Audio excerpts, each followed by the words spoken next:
जाते जाते सियासी गद्दी भी फंसा गए। क्या बारामती फिर से बनेगी महाराष्ट्र की राजनीति का केंद्र? और सबसे बड़ा सवाल कि पवार तो चले गए, लेकिन अब पावर किसके हाथ होगा? बहुत सारे सवाल हैं जो देखे जा रहे हैं, लेकिन महाराष्ट्र के डिप्टी सीएम अजीत पवार का निधन, प्लेन क्रैश होने से 66 साल के उम्र के नेता की 66 साल के उम्र के नेता का निधन हो गया। अजीत पवार के निधन से महाराष्ट्र की राजनीति हिल गई है। एनसीपी की नींव अब किसके हाथों में रहेगी, इसे लेकर मंथन चल रहा है। परिवार गंभीरता से विचार कर रहा है। तो चलिए आपको बताते हैं कि आखिर ये हादसा कैसे हुआ, क्योंकि ये जान लेना बहुत जरूरी है। विमान में आखिर समय में ऐसा क्या हुआ कि इतना बड़ा ये हादसा हो गया और कैसे हुआ? कोहरे से विमान भटका।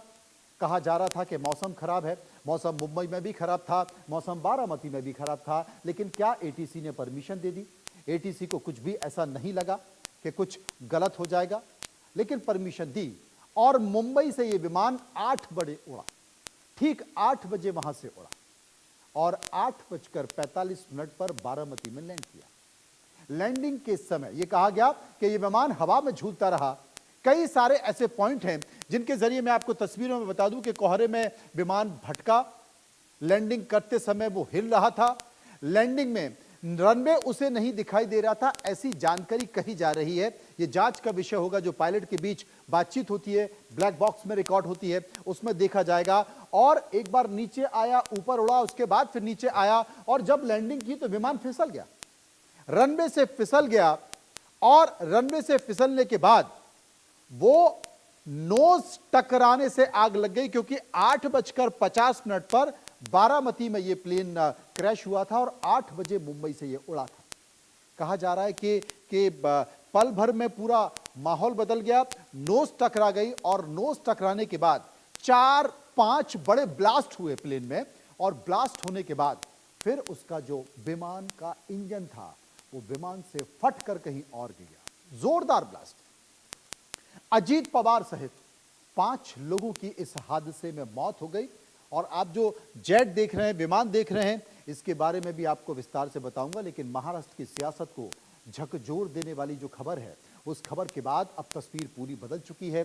सियासत क्या कहती है, राजनीति क्या कहती है, क्योंकि 288 सीटों की जो विधानसभा है, उस विधानसभा में जिस एनसीपी के पास 41 विधायक थे, आज वही पार्टी अपने सबसे बड़े चेहरे के बिना खड़ी हुई है। सबसे बड़े चेहरे के बिना खड़ी हुई है।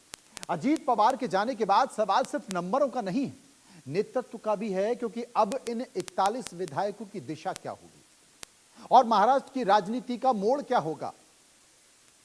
इन सीटों के समीकरण को समझते हैं, किसके पास कितने नंबर हैं।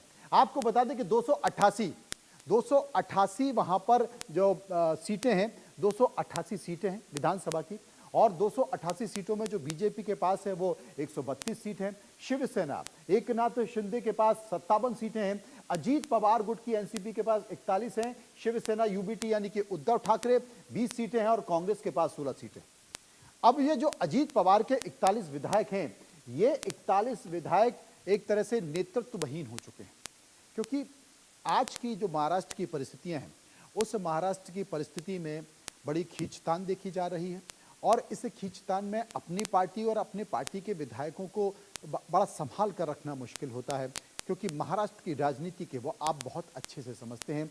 अब इसमें अजीत पवार की जगह कौन लेंगे? क्या किसी पार्टी के बड़े नेता के बारे में विचार किया जाएगा, या परिवार से ही किसी व्यक्ति को? क्योंकि अजीत पवार की जो परिवार है उसमें उनकी पत्नी राज्यसभा की सदस्य हैं, एक बेटे उनके सांसद हैं और दूसरे बेटे अभी राजनीति का ककहरा सीख रहे हैं। तो ये जो समीकरण है, अब जो शरद पवार गुट है उनके पास 10 विधायक हैं, जनसुराज शक्ति के पास 2 हैं, समाजवादी पार्टी के पास 2 हैं, एआईएमआईएम के पास 1 है और अन्य 7 हैं। मुझे लगता है कि हाल के दिनों में अभी बहुत संयम के साथ, क्योंकि पवार परिवार के मुखिया कोई और नहीं, पवार परिवार के मुखिया शरद पवार हैं।